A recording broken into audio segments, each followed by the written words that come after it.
अस्सलामु अलैकुम दोस्तों, आज हम आपको एक ऐसी औरत की कहानी बताएंगे जिसे दफनाया जाने लगा तो कब्र से एक सांप निकल आया। उसके बाद जब दूसरी कब्र खोदी गई तो उसमें भी सांप निकल आया और इसी तरह तीसरी कब्र भी खोदी गई तो उसमें भी वही सांप निकल आया। उसके बाद उस मैयत के साथ क्या हुआ और वो सांप क्या चाहता था, ये जानने के लिए इस वीडियो को पूरा जरूर देखिएगा। दोस्तों, एक औरत का इंतकाल हो गया और जनाजा जब कब्रिस्तान लाया गया और जब मैयत को कब्र में रखने लगे तो देखा कि एक सांप निकल आया। सब लोग ये देखकर डर गए और फिर दूसरी कब्र खोदी गई और सब लोगों ने देखा और करीब से देखा कि कब्र साफ है, कोई चीज कब्र में नहीं है। मगर जब मैयत को कब्र में उतारने लगे तो क्या देखते हैं कि वही सांप जो पहले कब्र में निकला था उस कब्र में भी जाहिर हुआ। तो लोगों ने उस कब्र को भी मिट्टी डालकर बंद कर दिया। उसके बाद उस मैयत के लिए तीसरी कब्र खोदी गई।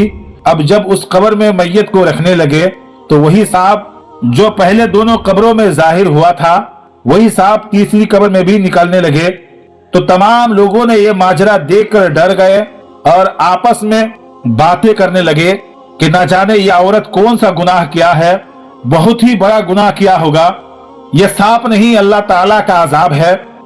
अल्लाह ताला की तरफ से यह सांप मुसल्लत कर दिया गया है। यह सांप उसे छोड़ेगा नहीं, लिहाजा इसी कब्र में इस मैयत को दफन कर देते हैं। लोग ये बात कर ही रहे थे कि अचानक वहां से सांप हट जाता है, गायब हो जाता है। लोगों ने मैयत को उसी कब्र में रख दिया। जैसे ही कब्र में मैयत को रखा गया तो फौरन वो सांप दोबारा आ गया और मैयत के कफन को फाड़कर चेहरे से हटाया और उसकी जुबान को पकड़ ली। सारा मजमा ये माजरा देखकर हैरान रह गया। सब लोग ये देखकर परेशान हो गए।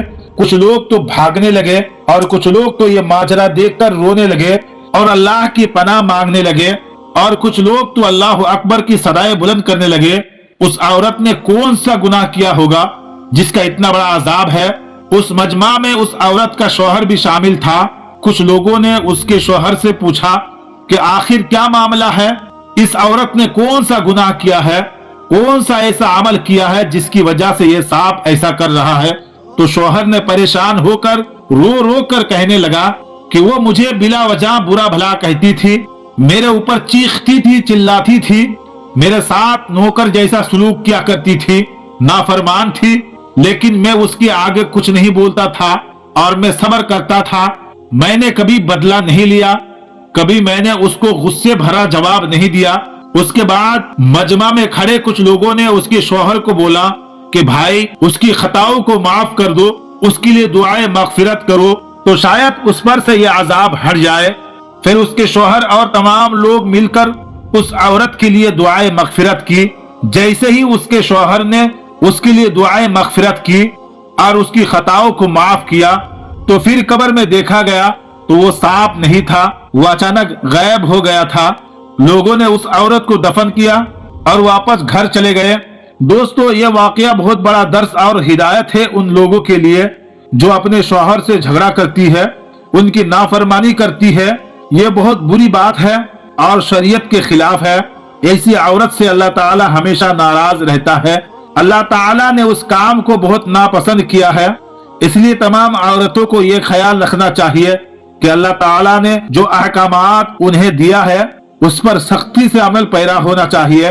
रसूलुल्लाह सल्लल्लाहु ताला अलैहि वसल्लम का फरमान है कि ज्यादातर औरतें शौहर की नाशुक्री की वजह से जहन्नम में जाएंगी। रसूलुल्लाह सल्लल्लाहु ताला अलैहि वसल्लम का फरमान है कि दो किस्म के लोगों की नमाज कबूलियत की तरफ नहीं जाती।